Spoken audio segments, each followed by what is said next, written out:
Welcome back everyone to episode 10 of Advanced Tactics Gold, the play-by-email multiplayer series. There's been some really big developments since the last turn.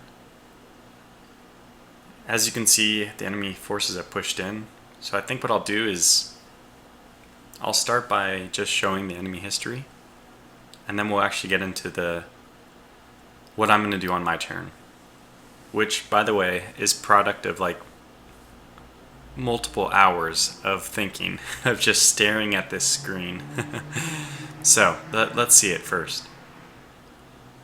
The keen observer, or pretty much anybody really, is going to notice this huge pocket that the Germans have pushed into our lines. A little bit less noticeable is that we've been pushed back on this hex, even though it's not occupied. So those are the two main things. There was a thrust in the east, which knocked our armor cars back into this corner hex here. And then also there was an attack up from the south that pushed all the way into our rail resupply road, network, whatever. So let's look at the history. Actually, for this one, I'm actually just going to hit play. And then we'll just let the timing of that work its way through. So they bombard here, they attack there as well. They attack here, that was my delaying infantry, so they were murdered. And then they killed 5 armor cars. They also followed up and killed the other armor car. Shift some forces forward. Then they bombarded here, attacked. Killed a light tank but lost 1. Attacked here, that was just infantry. Then the big one is that they're going to attack over here. Kill 2 light tanks for no losses. Now they bombard here, and I think they follow up the attack there. However, they don't actually, they take a light tank loss, and I took I think only an armored car loss. So that went well. And then they resupply. So let's take a look at this a little bit more carefully, just the battles. First battle, that was the staging infantry. Then they bombard and followed up with a double attack. Kills 5 armor cars. No real casualties for them. They actually eliminated the last remaining armored car in the follow-up attack. It was extremely effective, even though the defender stood firm. So it's a good thing. If we hadn't stood firm, we would have lost the west side of the bank. Now they begin to do stuff in the south. You can see the first one is an even trade in terms of armor. Terrible trade in terms of infantry. This attack was just some riflemen. They were just holding. It was a delaying force. And the next big one is this attack here, where they killed 2 light tanks and didn't take a single loss, which is huge. So they'll do some more bombardment, and this last attack, they lost a light tank and I only lost an armored car. So that worked out well for me. More bombardment.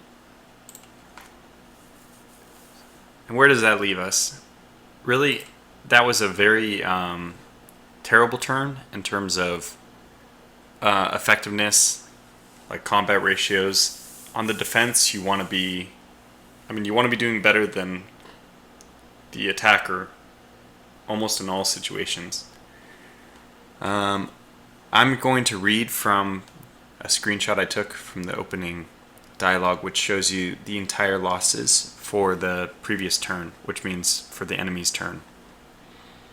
I killed 56 infantry, but he killed 260 of mine, which if you counted up all those battles is just the total you'd get.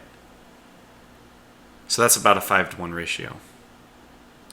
In terms of armor, I killed those 2 standard light tanks, but he killed 10 of my armored units. I think it was 7 armored cars and 3 light tanks, which is just an atrocious ratio. Even just losing 3 light tanks to his 2 light tanks is bad, but to lose 7 armored cars on top of that is just devastating. We can also go to the totals thing and just look at the total losses so far.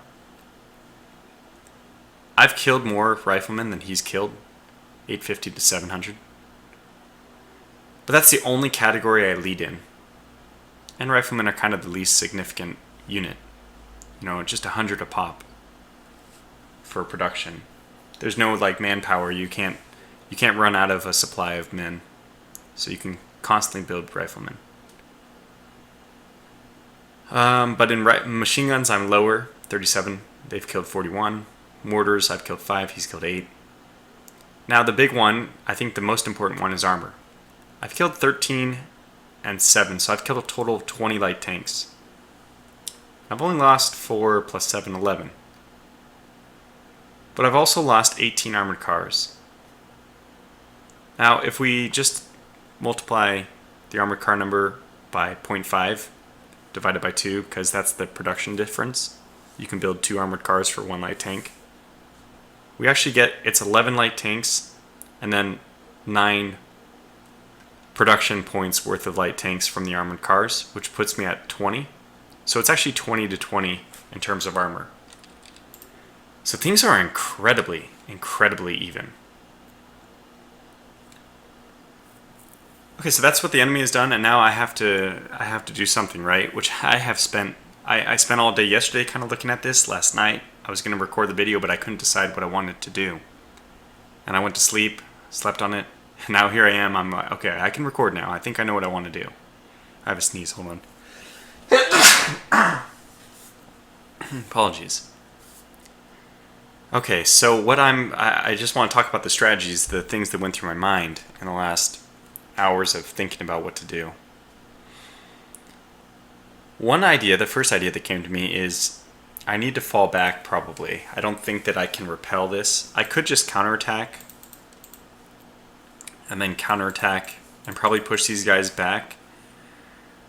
But I'm not ever going to be able to get enough armor to the west in order to capture Landsberg if I'm using all of my armor repelling their armor in the south. And that's definitely true. Right here I have some pretty solid armor. 4 armored cars, 3 standard light tanks. So we could easily, I think, drive through like this unit. I think we would be successful in defeating those guys. I could even maybe pull this armor in. So you can see that, oh, he can't even attack there. But the problem is that they have this devastatingly effective armor unit here, this veteran unit, that is really going to cause me a lot of damage. They also have a pretty sizable unit here, which if I just leave it alone, it's going to recover its organization.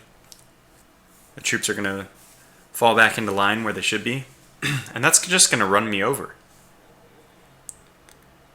So there's like a lot of different options if I want to stay over here. What I could do, I could just try to push a lot of forces through and defend, start slowly marching my way, which I have been doing. I've been slowly marching. I could definitely get this hex this turn, and then I'd only be, there'd only be 1 hex separating me from Landsberg. So there's a lot of positive to say about that, because I think I know where all the enemy armor is. It looks like we can actually see 1, 2, 3, 4. No armor here. 5, 6, 7, 8, 9. Those are all the armor I can see. He may have 1 more armor somewhere, or 2 or 3. I don't have enough scouting information to know how many more he would have in reserve, but I don't think he has many in reserve, because it looks like we're playing more or less the same style where our armor is on the front. Maybe we were withholding it in the beginning, but now I think all the cards are on the table. Because it just takes every last unit at this point to make any advance. So we're both in the situation where you just throw anything you have into the fight. Now that means that I am pretty much outnumbered on the west coast. On the west bank, I should say. The west side of this bank. They have really solid armor. A little bit weaker armor in these 2 units. But this is still 4 armor divisions versus my 2 armor divisions and 2 very depleted armored car units. Obviously, armored car does not amount to much in terms of light armor. So we basically just have these 2 armor divisions in the west, and the rest of the armored advance has been broken. The armored cars have now all run into like the opposing armor, which means that they're useless. It was great when we were attacking infantry, but now that's all done with, and well, basically we don't have the option to advance forward over here without armor. And these units are not healthy enough in terms of like how far they can move this turn that we could get to Landsberg. Because another idea I had was just to suicide towards Landsberg. Okay. If I was to keep pushing the west, I would need to move some of these armor units forward, which means we'd spread out pretty thin along this front. So I think it's not advisable to do that. We'd have to go back and start holding these defensive positions, just like the enemy's doing right now. Remember, it's a mirror map, so the same kind of way he's holding a defensive position here, I could do the same thing. Except for my defensive position would probably be something more like this. Or maybe even like all the way back. It's probably good to have at least a 1 hex buffer from angles, so probably something like this. That would be my front. Which means there'd be a lot of pressure in this unit, so I might have to puff out to something like this. That might be my front. So in other words, I would just fall back. This armor, I would just concede that this armor spearhead had broken me. And I would fall back to defensive positions. I already kind of prepared angles just in case. I don't think he can get there until 2 more turns, but I put a lot of my guard units in. So I brought this guy down, even. So I'm prepared to defend angles, but that's one option. I don't think I'm going to go with it. After a lot of consideration, I think I'm going to consider a different option, which is pretty extreme. I'm going to pull back all my forces from this western bank. We're just going to have a full retreat. Instead of focusing all my artillery and all this, trying to just kind of smash my way forward, instead I've decided that I'm just going to cut off the armor in the south. They only have 1 armor unit here, even though they have some pretty substantial defenses. It's just infantry. So I think I can actually overrun this position. So what I plan to do is artillery bombard and then attack forward here. Then artillery bombard and attack forward here. And I should have this unit surrounded on all 6 sides, completely surrounded. Then I'm going to eliminate anybody who's left, which means that no matter what, I should guarantee myself 7 tank kills this turn. Now if I only take, let's say, 2 light tank kills in the process, I'll feel like it was worth it. But in order to get back ahead, I think we have to start taking the, we have to have some kind of advantage, and I feel like the advantage I could earn is in armor. So by doing this, I pull back my forces, and another cool mechanic I can demonstrate is by blowing this bridge, which is really cool. So I do have an engineer unit here, and as we can see, he can blow this bridge. What I would do is I'd move all my forces back, and then after everyone's on the east side, I destroy the bridge.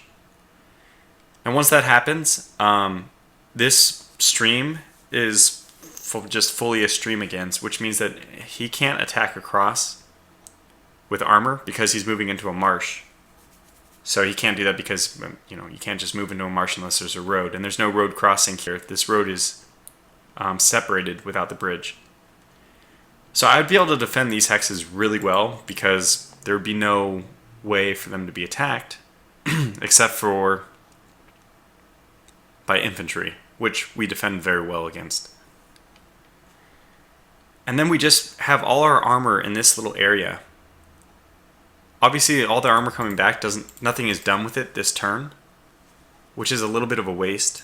But as we can see, the only thing that they can do is attack forward. But we bring it back 1 turn. It has a turn to kind of heal up, even though these 2 units are not a good example. But like these units are. The armor could use a chance to actually regroup. So we just reevaluate all our armor situation here. And then it'll take him longer to go around the long way, this lake, than it will for me just go like this. So it should buy me 1 turn next turn where I have a huge armor superiority in Soligen. So essentially we'd be switching our attack from Landsberg back to Soligen. Okay, so what happened with this actual counter, this armor thrust? I don't notice any real consequences from it in terms of did I get cut off or anything, even though it is obstructing reinforcement line. Like, I can no longer trace a rail from these two headquarters, my two main ones, to my Supreme headquarters, which means that they're not cut off from supply, because supply still travels, just jumps off the railroads for a little bit, because trucks are used for supply. I mean, that's all abstracted, but it's not just railway only. So supply is not an issue at all, but reinforcement is, because I can only reinforce basically with rail. We can see that I used all my land capacity trying to reinforce, but it's so minor, because I only have one truck in this. The Supreme headquarters is not supposed to be delivering goods by truck. That's why I'm keeping these guys on the railway, so that he can do all the delivery by rail. So I don't know what the consequence of this was. I guess because this unit still has standard light tanks and also still has artillery, maybe he did cut off the resupply. So maybe he wasn't able to deliver the units he wanted to. Okay, so what am I going to do then? Because we spent 15 minutes just talking about all that. But I think it's really interesting that this is a huge shift, and it's a huge decision. But I'm going to go ahead and do it anyways. I'm going to go ahead and attack my artillery here. We need big kills. That wasn't quite as big as I was hoping, but okay. You take what you can get. Alright, now let's see. This is still a depleted force, and it only has that one light tank. So I also need to bombard this unit, obviously, because I'm going to attack here with armor, and that armor is going to assist in a double-sided attack to help close off these two units. Now, I think I remember what everyone's supposed to do here, so I think the artillery here is what's going to attack this unit. I might as well get these out of the way. And actually, we caused a tank to retreat. That's really, really important. That means that they'll have much lower organization. They won't be able to defend quite as well. So this is a really depleted force. It should be like relatively easy to kill, but note I'm attacking with extremely disorganized tanks myself. So yeah, no guarantees. Okay, I know that I also want to do an attack on this one just to start.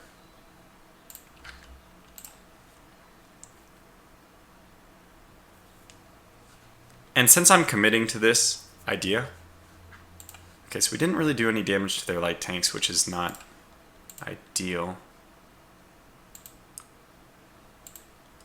Okay, that's not ideal, but that's okay. I'm actually going to move this unit. I think we just move him down. Or does he move over and bombard here? So what I'm actually going to be doing is pulling every single artillery back. It's so important that this attack succeeds. They're all going to move closer to the action. I don't have any purpose for the artillery to bombard over here because we can't bombard any of their units from the east side, which is where I need all my artillery to be.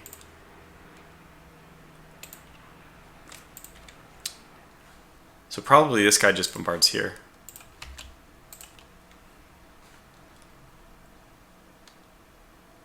It would have been nice to get maybe a slightly better damage done to the tank, but it looks like maybe we did do a little bit more. Now I'm going to wait to bombard this one with 2 more until I attack here and this unit falls back.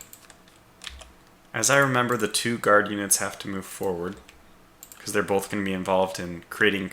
I don't like to attack with submachine guns in the open plains, obviously. That's where they're weakest. But I need them. I need them to help attack from a different side, so I'm willing to sacrifice them just to be able to get more attacks in, like more sides, which opens up more front space which means I can attack with more units. Yeah, it's a whole complicated... I should have like written down or something, but this is interesting. So now we have 2 here. Did I want to move one more forward? I think so. And just get a little bit more bombardment done. 1, 2, 3. Anything is something, right? So they're killed 5 more units, lowered the readiness a little bit, lowered the entrenchment. Everything's important. Now we need to bombard this one with 2 more units. I think I'll use these 2. Oh, interesting. I think I'm just going to use this 1. How did that do? Reasonable. The problem is I don't have... Oh, good. Here's another artillery. I was like, where is the... I'm missing 1 artillery from my grand plan. So we'll attack with this guy as well. Very good. So that just did enough that we took them down to a point where hopefully they retreat almost immediately. I'm going to do the attack with these 3 units, which puts us exactly at 100. So we're going in with armor, which should overrun. That armor is needed for this hex here. But I need the armor actually to make sure I'm victorious in this hex. So we're supporting with a lot of infantry. Hopefully they will absorb any casualties the armor might take. So my hope is that this standard light tank is at perfect readiness when it's done. Okay, that appeared to be really quick. We won in combat round 4. Yeah, so we killed 28 of their units very quickly and only lost 7. And the armor is still perfect. That's good. That's actually really important. Okay, so the machine gun moves in. I think they all move in, but this machine gun is actually needed, I think, to attack back in this direction. This mortar is going to attack. Yeah, okay. I'm going to bring the armored car down. It's going to assist in this attack. So what we have going on here is an attack from 2 armor and 1 armored car. You know, we're at like 250 and they're at like 60. So this is a little bit of a dangerous attack. Except I don't think they're infantry. They only have 1 light tank, so hopefully we kill that. Okay, there it is. Casualty. I actually took a lot of casualties from my armored cars. I mean, only 1 died, but... So we killed their light tank, and this is the important thing, that these guys survived. So we lost a lot of infantry, and we lost 1 armored car, but we killed 1 light tank, and we killed about 70 infantry. 16 to 70. It's not the best, but we'll have to do. And this is the important thing. This armored unit can still attack. Now this one cannot, unfortunately. But now I have 3 light tanks that are available to attack north. It doesn't matter that, you know, I mean, he can attack, but it's fine. Okay, so now we start doing our attacks here.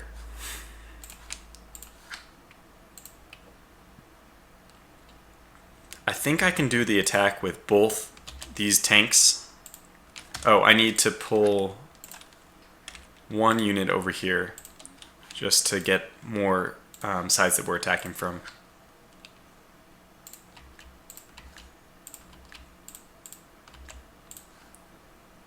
This mortar is useless, by the way. It doesn't have any mortar units. It was completely destroyed. I guess it doesn't matter which one we take, so we'll take this guy.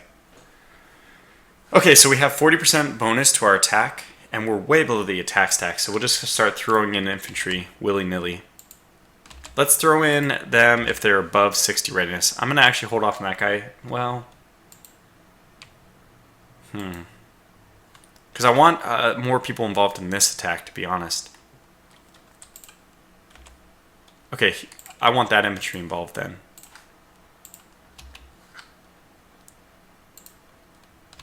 And there's a 70 group in here. There it is. I don't want to attack with machine guns, because there's no infantry here. It's a waste. These guys are 62, so they are a better option than the other ones who are 61. if we're really going to split hairs. You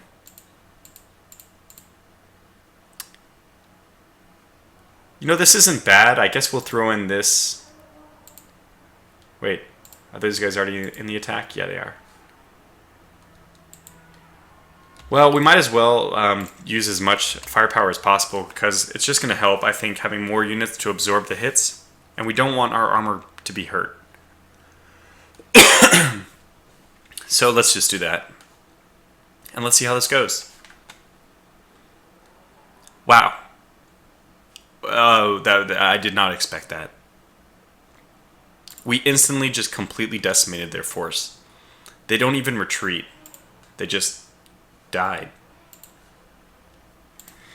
Okay, well, he can't engage in the attack. I just want to move forward the people who can engage in this next attack to keep things simple.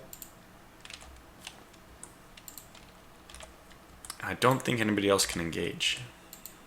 Yeah.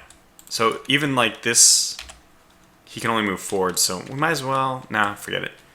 So this is my unit from here, this is my unit from here, and now I have lots of different units on the other sides. So you can see that this is working out. Actually, this is working out surprisingly well. And I have 2 more bombardments. Currently, this hex is at 40, so we will actually use both of them.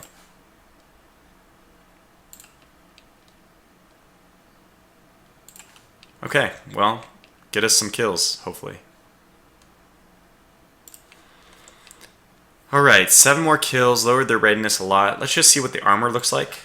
Still, yeah, they didn't really do anything to the armor, I don't think. But that's okay, we have an attack from all sides, and we'll just be throwing pretty much everybody into the mix. Now, obviously, I'm going to not throw my headquarters into the mix. Let's not throw the submachine guns. We'll definitely throw those riflemen. We'll throw these machine guns. Definitely the tanks. All the tanks need to go in. Oh, that reminds me. These guys can assist in the attack. And I would prefer just total annihilation. So let me not do it that way. Let's just do it like this. And since it's mostly the tanks that I'm worried about, I am going to move this guy here for free because he already attacked there. And he'll be part of the attack as well. So we do this, this, this. Oh, he can't, but he will, which is good. Now it gives us an attack from this side, an attack from there, the submachine gun, this tank, and then we just start lobbing all the tanks in. Then we start launching more infantry. We're at 285, so let's squeeze in another 8. 50% bonus for complete surrounding. 293 out of 300. And we have a record 1, 2, 3, 4, 5 armored divisions engaging. So this is pretty intense. I suspect things will go more like this one then. I didn't realize we would be able to eliminate them that quickly. Mainly I don't want to lose a tank, and we didn't. Okay, this is good. Wow, this is fantastic. So the results from this turn, as if my math is correct, is that we've killed 7, 8 light tanks, and we've only lost 1 armored car. This could be a turning point in the war. This could be huge. Okay, so yeah, now obviously our hands are tied in the west. This brings up a lot of interesting points. I may even just break the episode here. This was huge. So I'm not sure what to do about this. What a massive, massive success. I did not expect that to happen. Wow. Of course I was reasonably confident we would be able to take back all this land. But I had no idea.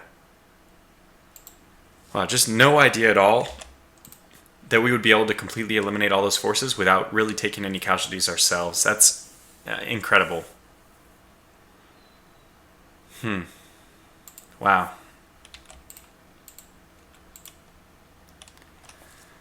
So yeah, that's incredible.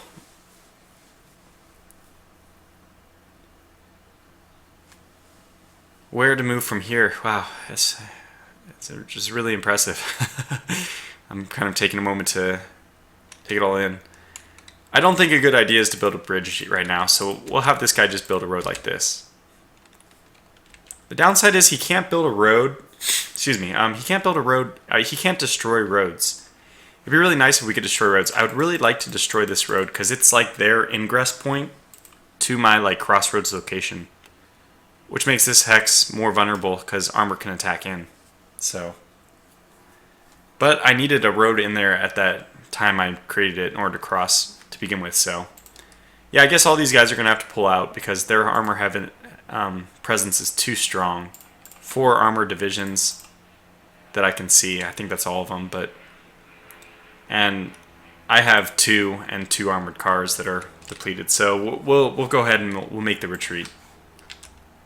Like I said, this is just going to buy us 1 turn where their armor has to shift back south, and they have to defend this west bank. Otherwise, I'll just do the same thing. So hopefully we can tie up their forces on this side. We'll just get everyone to go back as far as they can. Since you can move back further, and you're in pretty good shape, we'll move you all the way back to the crossroads. The second crossroads here. You might be better at defending. We actually want to move a few infantry in here as well, especially any who are good at defense, like you. Just to make sure we hold that hex. Another good unit. So 45, I think that with 45 he can still get out.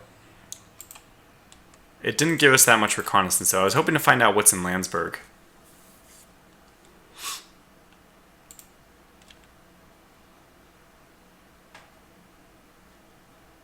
$40 would take him down to 30, 20. Yeah, he won't be able to get out. Oh, he should. But I don't want to risk it. If there's somehow an extra movement cost somewhere. So this guy will move actually down here. He'll be on a new defense there, which is great. These guys are weak, so they'll go to like the weak man hex. Wow, these armored cars can actually move all the way. So yeah, we'll do that. We're going to end up with a pretty solid defense. I didn't anticipate this. And pull the Jeep out. So that was good. Now, the exciting part, just like the end of any film, we have to blow the bridge. There it is. Bridge is blown, and we've returned to our side. So basically, all the hard work we've done here has just been erased. Completely undone all of our work. But at the cost of destroying 8 of their light tanks, and only taking 1 armored car casualty. So I think that's really successful. I would consider this turn an enormous success. At this point, they're going to have to be concerned with armor on like every part of the front by Solingen. So, and we can even just as a parting gesture, I think we have 1 more unit here who can bombard. Maybe we'll kill a light tank. That would be really the topping on the cake. Obviously didn't happen. Very, very, very unlikely to happen. But just killed 5 units. Actually, I think we probably lowered their... Yeah, we actually did a decent amount of work to their readiness there. Landed quite a few hits. But we didn't have any armor in position to follow up anyway. So that'll be useful just to prevent these guys from moving back into position in the south. So next turn, what we're going to have to look forward to is 1 turn. We have 1 turn window where we can actually try to destroy any of the forces here and move into Solingen, which means that highest priorities are going to be taking the 2. If we can't get Solingen itself, which is unlikely, highest priority is going to be trying to get access to one of the surrounding defensible hexes, which will give us more of a window in than just 1 hex. So if we can take both of these, we're in great shape. We have a 3-sided attack, and we have defendable positions. But even just getting 1 of them gives us a 2-sided attack, which doesn't really mean anything. It's not much more important than 1. But it means it's easier for us to defend, hold on to our foothold. So I guess I'll do the cleanup. I guess I'll actually choose which units are going to go where in this whole mess. I'll do that off camera because I don't think it's important, and we'll probably have to do, like, can this guy get to the front? Oh yeah, so that machine gun will move forward, and I'm going to do this kind of stuff just to rearrange the forces, start moving people forward. Am I confident that this stack of 86 can hold? Probably, but maybe it's better to stuff in another 14. Yeah, I mean, that'll give us exactly to the amount. This armor car group probably needs some more fodder. So can we get any infantry in to support? No, it doesn't. It doesn't look like it. Actually, yes. We can get that guy in there, and we'll shift this guy up here. Bombard here. Blah, blah, blah. Stuff like this. But I'll do the rest of this off camera because I'm not sure it's interesting. Just again, I can't. I'm elated. So I've been worried about this episode for a long time. Spent a long time prepping, and it turns out we don't need our defense and angles because we are once again going to be pushing the front towards Solingen. Alright guys, well, thanks for watching this episode. I hope you're excited about this series. It looks like we may actually start gaining a foothold. I was really worried after that last episode because we just got decimated. But stay tuned for more in the next video. Until then, take care.